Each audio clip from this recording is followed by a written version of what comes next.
на светлина в лилаво. Така, да видим и къде е ключа. Колата 200 метра и таблото светна като коледна лха отново. Така, здравейте машинки! Какъв е плана за днеска? Днеска ще закарам колата на механик и съм решил рано сутрин да потренирам, да изкарам тренировката, да закуся, да се скъпя и да отида да дам колата. Какъв е проблема с колата? Турбото не работи. Вчера трябваше да карам няколко приятелчета до летището, за пътя за навръщане турбото отказа. Така че вчера се обадих, казаха, че мога да дойда днеска да я прегледат и най-вероятно мога да оставя днеска и утре да си я взема. Това е плана.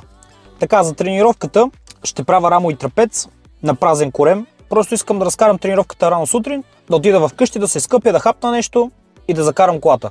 Имам 1 час път до механика и плана е да оставя дам колата, да си наема хотел в Мейдстон. И защо си наема хотел в Мейдстон? Защото там има български ресторант.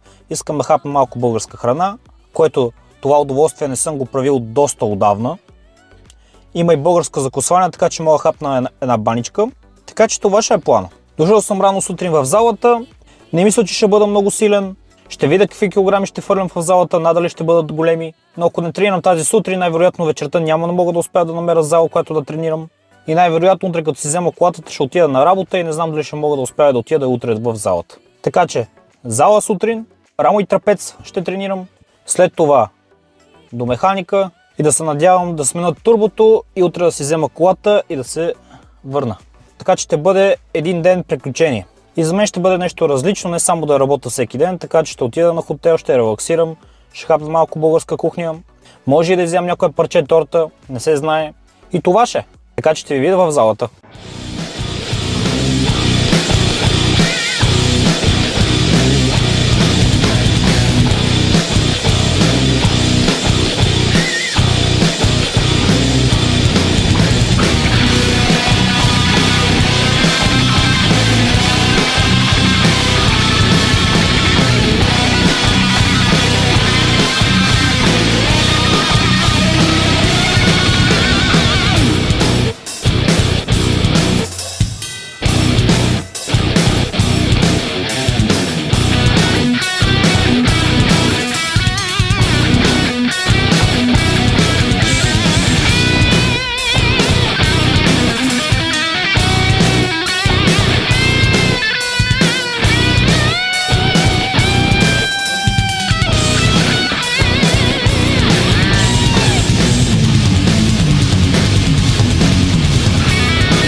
Така, здравейте машинки!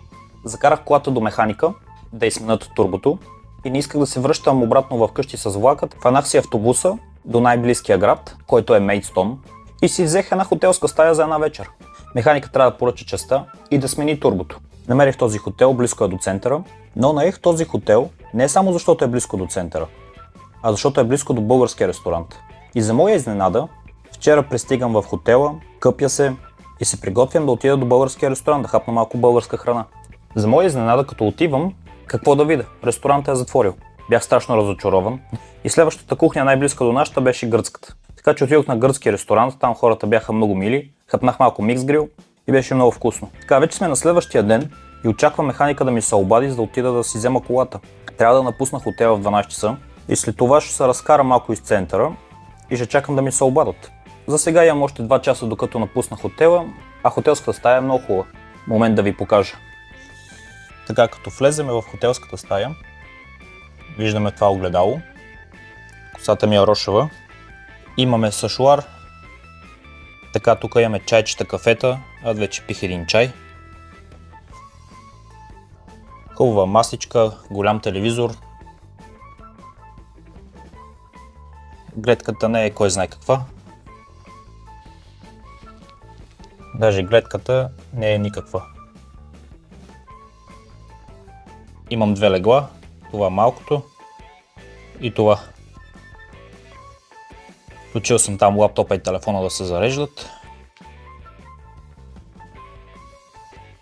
Ето я и банята. Поисках специално да е с вана и има тази готина светлина в лилаво. Преди да тръгна си направя един душ. Че така е със светлината. И така, машинки, сега ще се изкъпа, ще се приготвя да тръгвам, ще обиколя малко центъра и ще чакам обаждането от механика. Но ме притеснява, че най-вероятно ще заплатя 1000 паунда, което не е малка цифра. Но хубавото е, че успяха да ме приемат сравнително бързо, обадиха се, на следващия ден отидох, направиха диагностика на колата и казаха да дойда следващия ден и да оставя колата.